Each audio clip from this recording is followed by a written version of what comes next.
Well, I got the clasp on, that beautiful S clasp, and I think I've said this before, but I know a lot of my customers say, clasp, I just have the hardest time with them. So I love using S clasps, hook and eye, that kind of thing, because they're just so much easier to put on and off, and they're so beautiful. Occasionally I can find oversized lobster clasps, and those are beautiful too. But you know, the size of the jewelry merits the size of the clasp, as we know. So anyway, but I got this done. I tried it on, and it is so soft around the neck. Ah, good call, good call. Got to think about who's going to be wearing it. So I'm down here now on this end. What to do with this little puppy? Most people would say, oh, put feathers on it. Well, that's pretty predictable. And besides, this has an African kind of feel to it. So I'm just gonna sit here and pray about it and see what the Creator tells me. When it's done, I'll show you. So I've got the top going here with this dark brown wood beads and brass. I love it, especially with this color combination here. Oh my goodness. So I am trying to decide now whether I want to take one more of these top beads out of the porcelain ones, the orange and the green ones.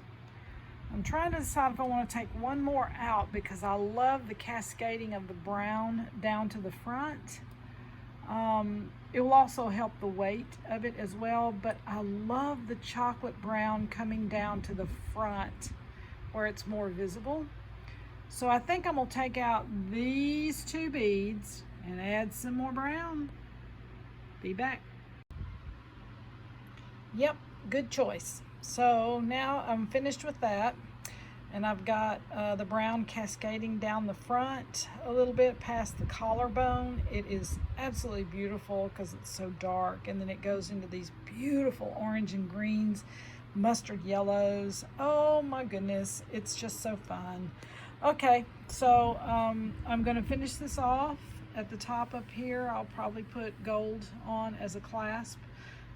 It really doesn't need a clasp because it's so long, but I'm going to do it anyway because it looks, you know, finished off a lot better if I do that. And then we're going to work on this little guy down here. That little spot right there needs a little pop of wow. So let's see what happens. This thing just keeps evolving more and more. So I decided to dress it up a little bit more. And I changed the brass beads out here to copper, because I had this fantastic copper clasp that I was going to use. And so I pulled in some copper right here, and a little more brass, a little hint of copper right there, a little more brass, and some copper there, and there's my clasp. So this is the direction I'm going, and then I'll probably put a little bit of copper right down here where we're looking at that, waiting for the Creator to tell us what it's supposed to be. Wonder what? There's so many things to choose from. Well, finally made the decision for the bottom. I looked at these two because it has kind of an African feel to it. So I looked at these. Elephant was really, really cute, but I'm not sure if people would wear it. This leaf here is beautiful, and it looked absolutely beautiful. It pulled in the wood at the top. It was just stunning. But I decided to go with something even more natural than those two. I am going to go with these two shells, and I'm so excited about them. I've got to drill them because they don't have holes, so I've got to do that. But oh my goodness, I thought it was so exciting. It's a soft look because of the angles on them. It pulls in the colors of the necklace. I'll add in some, maybe a little copper or something down the bottom to pull the copper all the way down. But other than that, we're going with the shells. I'm so excited about it. And by the way, if you decide to drill shells, let's say you've gone to the beach and you found all these cool things on the beach, that's great. Bring them home, wash the salt off of them, and because shells are calcium, I took an extremely high grade polish and shined these up just like your fingernails. This one on the kind of greenish one I haven't done yet, but this one I have.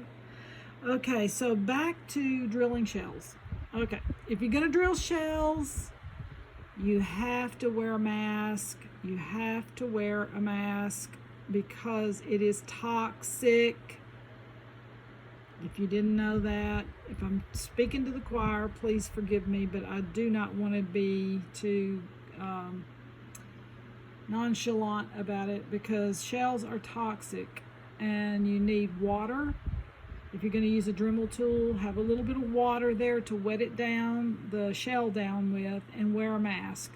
Don't want anybody getting sick at all. So just an FYI for you if you decide to do some natural shell necklaces. So anyhow, there we go. I'm so excited. I've got to get dressed. I got somewhere to be this afternoon and early evening, so I will probably put that on tomorrow after I mow the lawn. Woohoo! Y'all have a great night. Bye. Okay, folks, I finally got the tail end of this necklace done. As you remember, it's pretty long. So anyway, I did get it done, and I decided to put the shells on the bottom down here. And then to pull the wood pieces in, I put a little piece of wood down there and flanked it with some beads and bead caps to finish it off. But yes, here we go. This is the end of it. I'm getting ready to shoot some final pictures and you'll see what the whole thing looks like.